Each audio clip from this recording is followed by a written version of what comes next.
Good morning. My name is Raluca Radu, and I'm here at GPeC Summit, the 10th year anniversary. I'm here with Larry Kim, founder of WordStream. Hi, thanks for having me. I'm really excited that you are here, as I was just telling you. And thank you for the awesome presentation about social media paid advertising. It's great to be here in Romania for my first time, so thank you for having me. Could you please sum up for our viewers who haven't been to the conference 3 important tips from your presentation?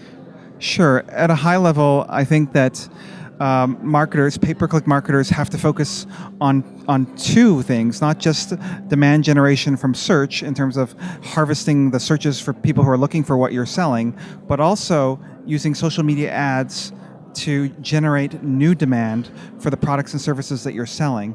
And so the presentation today talked a lot about using certain targeting features and certain new ad formats on Facebook and Twitter ads that could really build your brand so that people know who you are and what you stand for and remember what it is that you do, and then using remarketing strategies to then convert that into sales.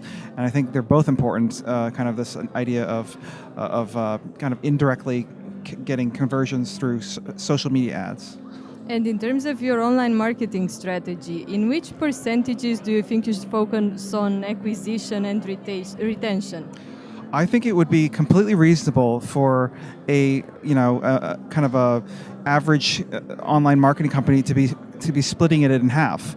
50% of the time doing search ads, making sure that you're covering all your branded terms and sort of the core keywords that are relevant to your business.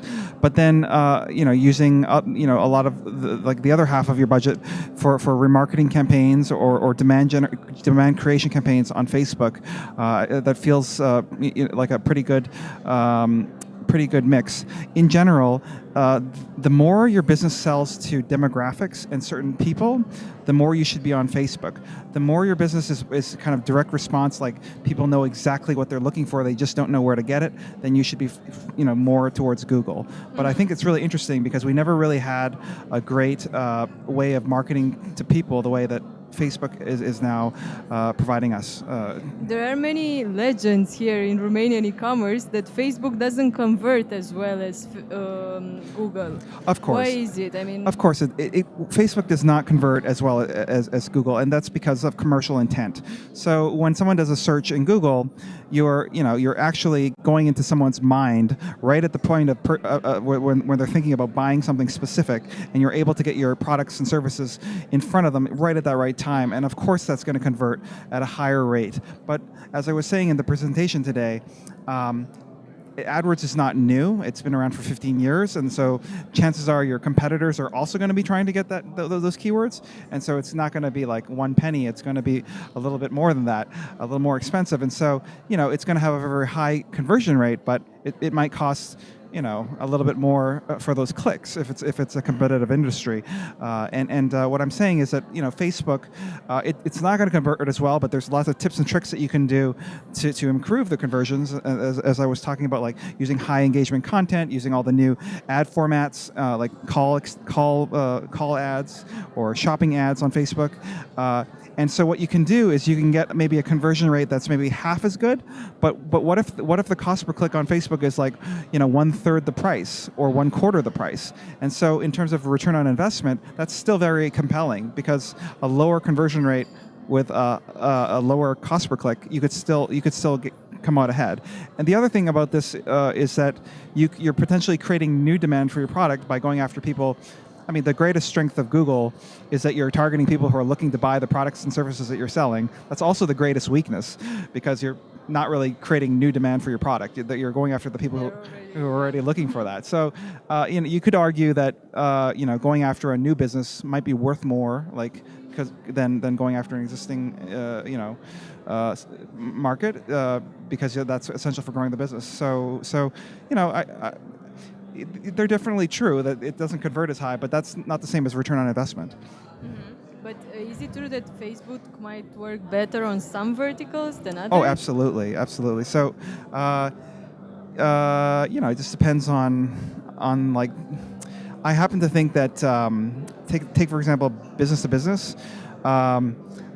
I think that that's a very challenging space for search because by definition, a lot of these B2B companies are coming up with new products and services that no one's ever heard of. Like it's innovative and new way of doing something that no one ever thought of before. And so there might be not a lot of native demand for those types of queries, and you might be going after like chief marketing officers or VPs of sales, like those are people that you're targeting, and so that would be an example of a new market, an emerging market where you might be better off doing Facebook ads than AdWords. If we are referring to B2C, on B2C, like definitely, I'm definitely not suggesting that you don't do Google AdWords. It's still that's still where a lot of people go when they have something specific to buy, the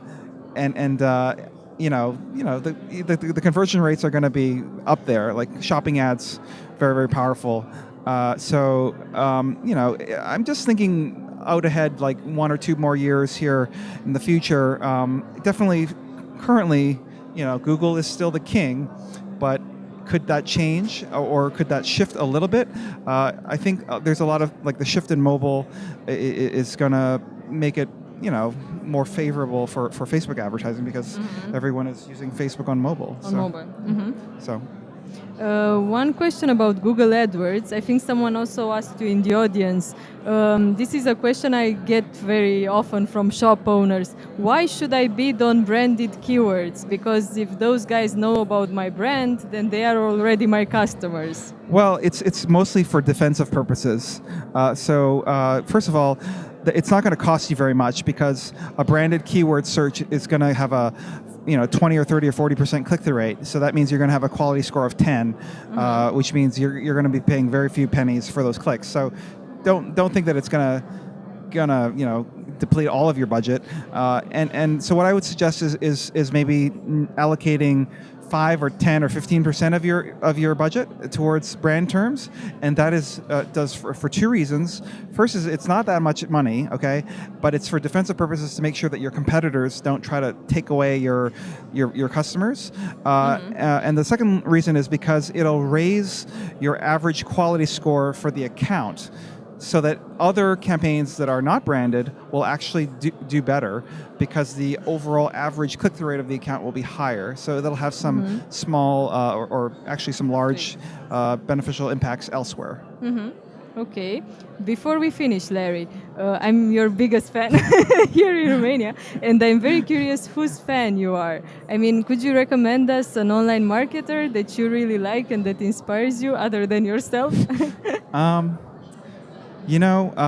Most of what I've learned in online business is from a man named Rand Fishkin. He's the founder of Moz.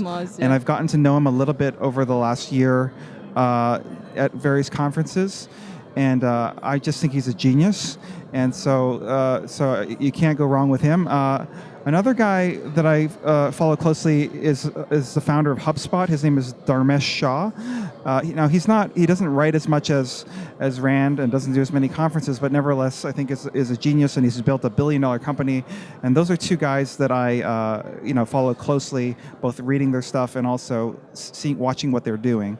I find like everyone should have like 1 or 2 of these people that are a little bit ahead of you in terms of their career or where you want to be, and you can learn a lot from just observing them.